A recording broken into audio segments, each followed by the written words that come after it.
everybody, and welcome back to Autumn's Journey. I'm FG, and this is episode 3. Welcome on in. Let's go outside.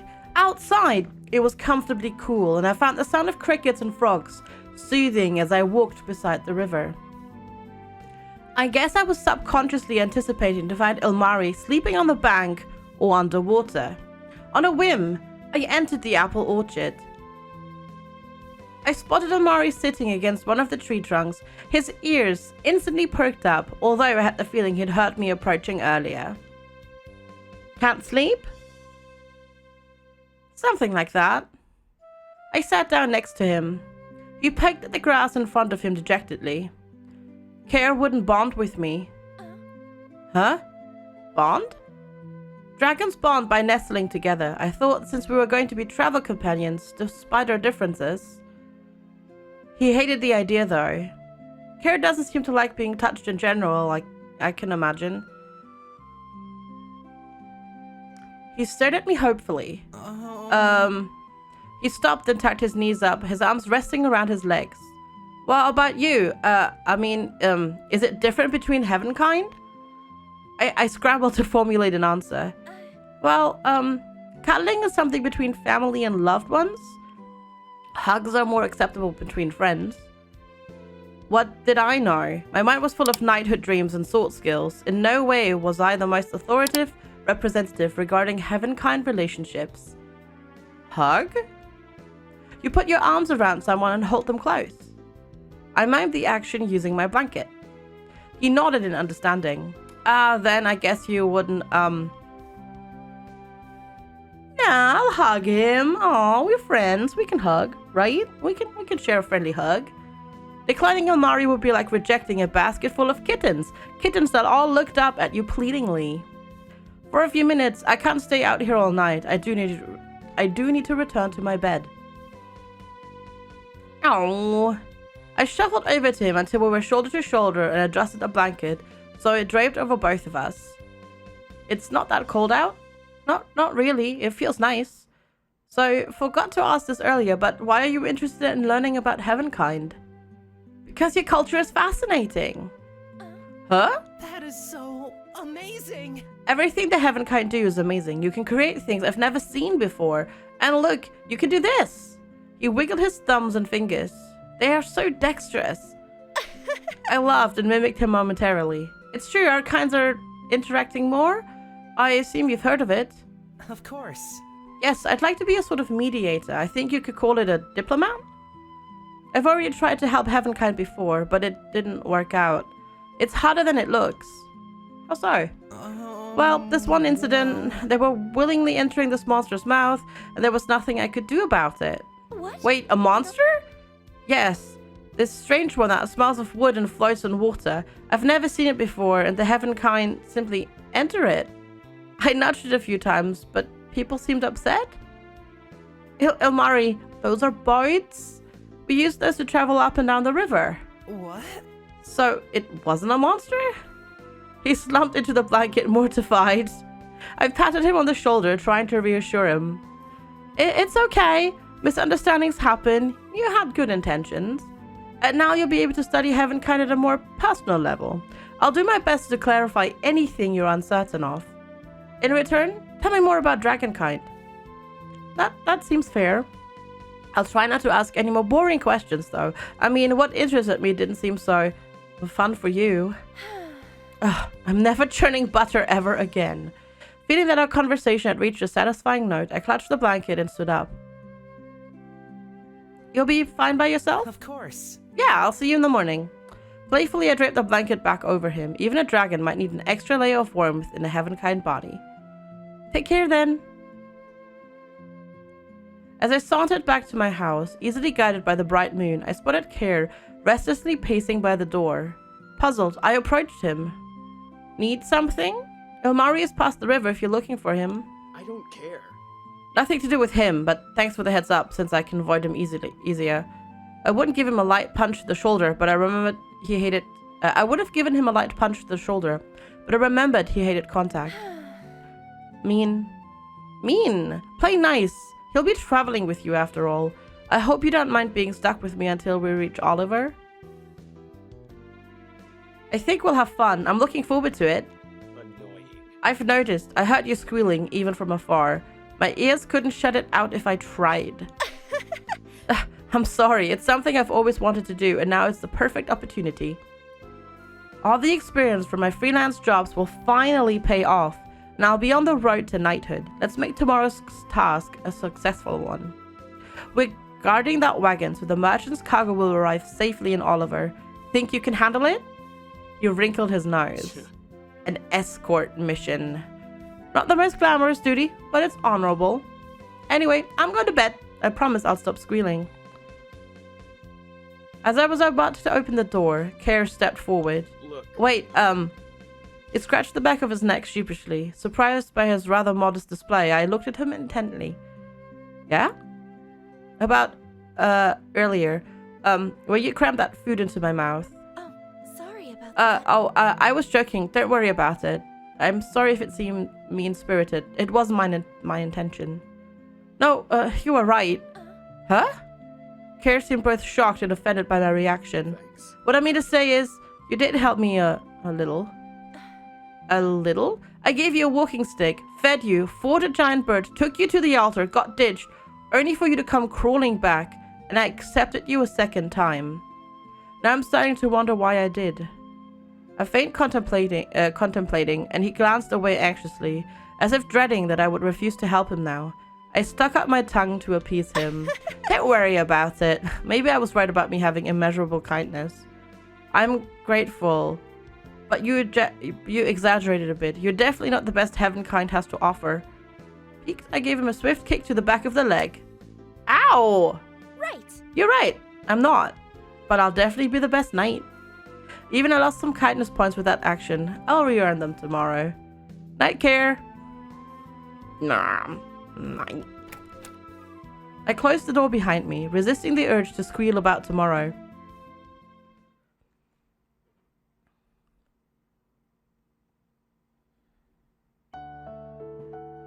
Chapter 4. To Oliver. Tally ho. Let's go. Let's do this. Map. Rations. Yep, I think that's everything. Satisfied with my packing, I hurried down the stairs just as Mom was rereading the letter of recommendation she'd finished. Ah, Aura, all prepared? Right. I sure am. How's the letter? I show it to the Argent Valeria Guild, right? The Argent Valeria Guild was one of the most prestigious orders in Ishtera. Or Ishtera? Don't know, something like that. It consisted of knights who served the Sun and Moon Council, but also did non-military work. Oliver was the central hub for all the activity. Mom had been part of the guild all her life, so her name was well known among the younger generation of knights. Right, as long as a former knight recommends you, it shouldn't be too hard to earn the rank. Hopefully they didn't change any of the requirements. Excited, I snatched up the letter and quickly skimmed the beginning. I, Lady Andrine Bayard, former captain of the guard, Turco Polio of the 3rd Cavalry Line, off. Mom, your ties and credentials are longer than the actual recommendation. But I guess it helps since I've been trained under you. I returned the letter so she could officially seal it, then promptly tucked it into my bag, making sure it wouldn't get crinkled. The merchant venture's carriage should be ready. They already know the escort arrangements, and your father's making sure the boys don't get into too much trouble. I'm sure it'll be fine. Anyway, let's get going. You're gonna see your daughter off on her grand adventure after all. I eagerly rushed out the door, not wanting to make the others wait any longer. Wait! Aura! I halted and pivoted, noting that cautious tone in her voice. Yes? She sighed and folded her arms. Well, originally, I was going to cancel this whole arrangement. But why? The merchant was rather vague about the contents he was carrying. I usually like to confirm everything with my own eyes. This is not just for their safety, but also mine and that of any other escort. I highly doubt the package will contain monsters or anything sinister. Are you sure you're not overreacting? I mean, this is your daughter getting involved.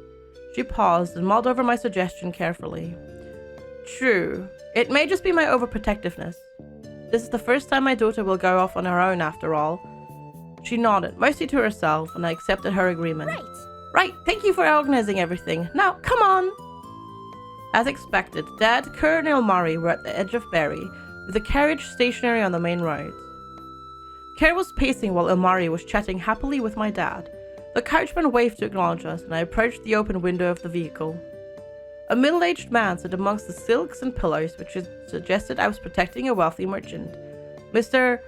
Ormond, was it? I'm Aurelie, and my companions and I will be escorting you to Oliver. I assured you we're trained, and we'll get there unharmed. The others are well-versed in magic. I was pretty confident about that assumption, at least. He nodded, and I was unsure if he was nervous or just reserved. Thank you. Shall we set off straight away? Oh, of course, it's no problem. I glanced down and saw an ornate box. It was long and narrow, and I tried to fathom what was so important that they needed to hire protection. Maybe it was a sword? I wanted to ask about the contents, but decided against it. My priority was getting to Oliver, and the quicker the better. I made a mental apology to my mother, rationalizing she was just worrying over nothing. Let's do this. All right, it seems everything is ready. We're moving out. I energetically motioned to the others, then exchanged hugs with my parents. I promise I won't be gone for too long. I'll definitely be back in time for the harvest. As we departed, my mom cupped her hands around her mouth. And remember, be sure to check every barrel, crate, and chest in town. The residents don't mind if you find something useful. Mom, I'm pretty sure that's stealing. Speaking of which, teach your companions to the concept of pay. We don't want them accidentally pilfering apples or the like. Oh gosh, that's right. I didn't even think about that. Ilmari glanced at me curiously as we continued walking. Pay? Don't take stuff, especially if it seems like it belongs to other people. But your mom just said... Don't mind what she said. And Care, you're too far ahead. Not a professional start. Thanks, Care. The merchant probably heard that they didn't understand pay either. Thank you, family. We hadn't even left the village, and already my mind was swarming with too many worrisome thoughts about the journey. No. Focus on the mission. It'll run smoothly and everything will be fine once we reach Oliver. I reached into the bag and touched the letter for comfort, to make sure it was still there. Feeling my confidence returning, I straightened my back and boldly gazed beyond the road. Finally, my dreams will come to fruition.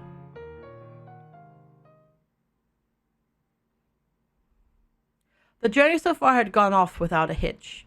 We were passing through a rockier area, with a forest pressing against us on both sides of the road. There was still much greenery, but some trees were already showing the early signs of autumn, with yellowed leaves. Ilmari and I were ahead of the two-horse carriage, while Care was content with shadowing the vehicle. Since history and politics were never my forte, my brain strained to answer Ilmari's endless questions. But I would immediately perk up if they had anything to do with knights. Unfortunately, this wasn't one of those times. I have a question. So, this council, each town has a representative, and they come together in Oliver to help govern? Pretty much. They do things like build bridges, schools, or improve the agriculture. We have a similar system between the Wise Dragons. They use their knowledge of the past to help shape our future. Hey, Mori, have you been picking up activity for the past hour or so? Ilmari. Well... And yes, I have. But I wasn't sure if it should be brought up at all. I paused and touched my hilt, but let my hand drop, lest it would reveal I suspected something. Activity? Are we being followed? The two exchanged glances, which, with Ilmari appearing more apologetic than Care. I'm sorry. I'm sorry, I should have said something. I wish I had your hearing abilities, but still, I feel so inattentive. I surveyed the forest, noting any jutting cliff sides. If we were to be ambushed. How many? I don't know. 5 or 6? Oh. Do you think these followers have a malicious agenda? I didn't think Heavenkind would be the hostile type. Well, I wish I could say everything was peaceful, but disputes and fights still arise. There's always exceptions. Dragonkind are generally harmonious, but clashes still occur, especially when dominant young males are expanding their territories and they happen to overlap. It can get quite intense and scary. Not speaking from experience or anything. Of course not. I never assumed. Ha! Weak! Wait. He stared hard at Ilmari, and then his eyes widened in recognition. We have met! Kira let out a boisterous laugh, clearly amused by the whole situation. Sorry about that. Territorial instinct. That lake had a nice beach. I stepped between them before any more tension could arise. Stay focused. Can we save the border debate for another time, please? Right now, we have to focus on the people pursuing us. I wish you told me sooner, but at least now we can anticipate any attacks.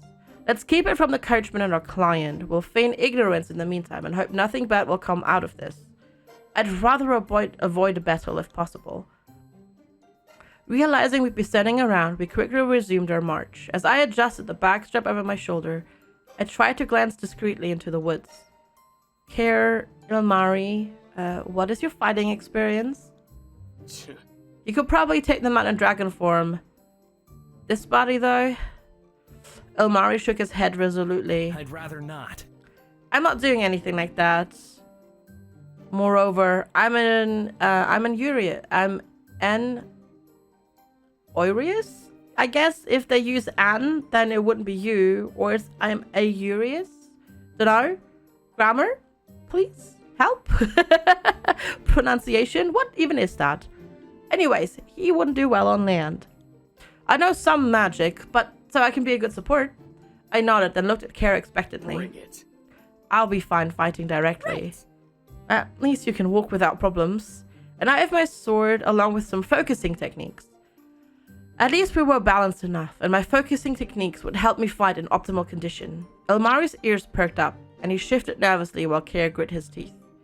They're moving swiftly. They're probably planning to launch an assault once we advance a little further.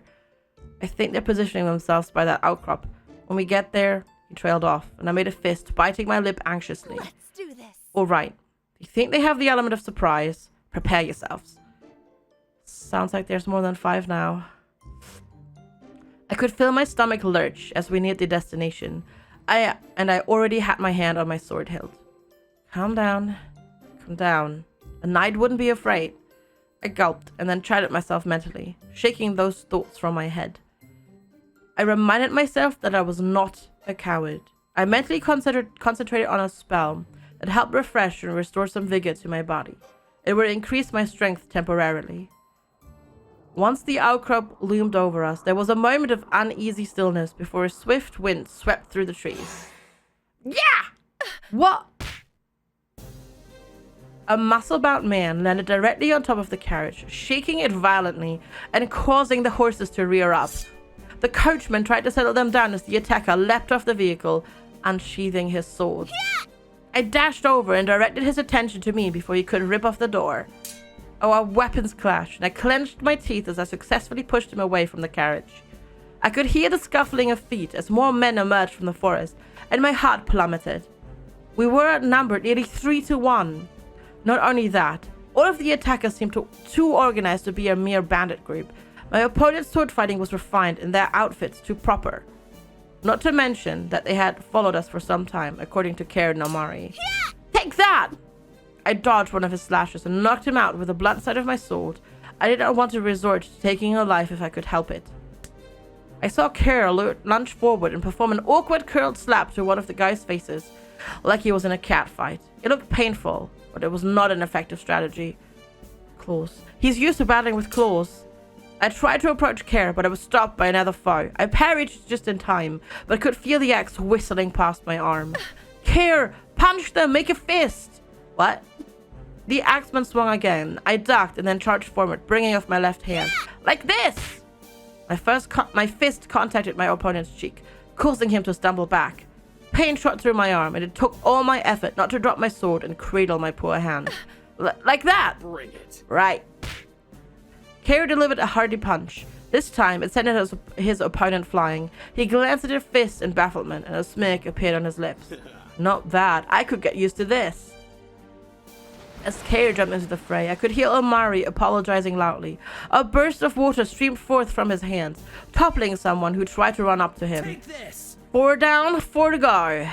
A few men that had gotten back up were now second-guessing themselves, while the more stubborn ones tried to round 2. As I engaged in another sword fight, I stepped back and felt my shoulders bump into someone. I glanced up in the heat of battle and spotted Care, who looked down at me. The heat of battle? That reminded me. I assure you the spell won't wear off for my clothes. It's just that I don't want to glance back during, I don't know, the heat of battle and catch you stark naked. What? Why is she thinking about him naked? Excuse me? Haha.